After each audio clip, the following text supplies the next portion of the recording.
while lash clusters are cheaper than lash extensions, if you decide to, play with different styles, it will get pretty expensive. So that is why I'm here to show you how to reuse and disinfect your lash clusters. What Lilac Street and Lash Linx recommends is you keep them submerged in alcohol, and my only problem with that is if you keep them in there in that solution for longer than 5 minutes, it's going to disintegrate the lash pen, especially if they're on the thinner side, and it's going to make those lashes unusable. So what I do instead is I just clean my lash clusters like I clean my falsies. In that I mean I just soak them in micellar water. This is very gentle and it's not going to affect the lash gel whatsoever. But since this leaves behind an oily residue, I'd like to pair it with alcohol. For this method, you're going to need these two products. You're also going to need a paper towel. You're going to need a flat, dense brush like this. I would stay away from fluffy brushes like this because again, if you go at it even in very gentle circular motions, you risk ruining the style of the lashes. And then lastly, you're going to need little bowls or cups like this. I just got this from my hair products and took off the cap.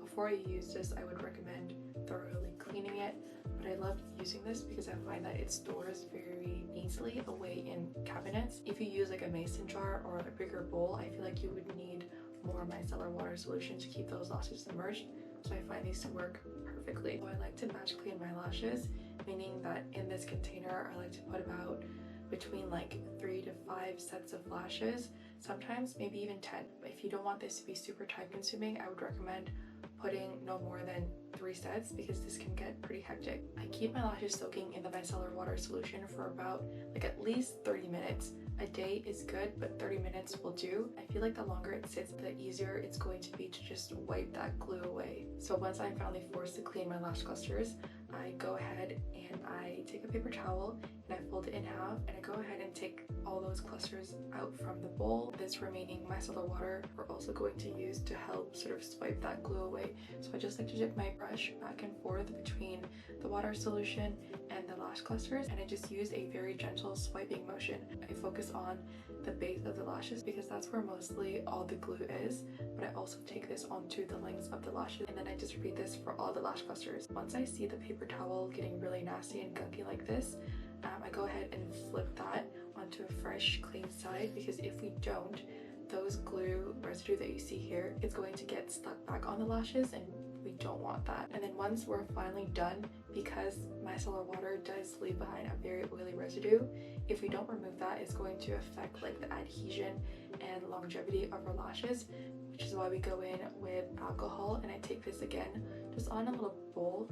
I first take the brush that we used earlier and I just dip it back, just making sure that there's no residual micellar water. You only want to focus the alcohol onto the base or the spine of the lashes where it's going to be touching glue, so you don't need to apply this on both sides. And then my least favorite part is sorting out and going through your different lash styles. To make things easier, you could put labels on here like one lash style and then another lash style and clean them separately.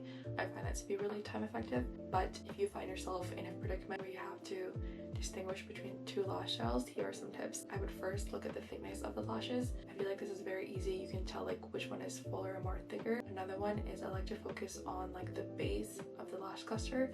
Here you will see how the hairs are arranged and how they naturally sit. You can tell from the little hair spacings, I don't know what to call them, which styles are what. And then for the different lengths, I recommend again just putting them side by side, and then you can kind of see the difference. I find that just having a visual comparison is good enough for me. I think that basically covers it.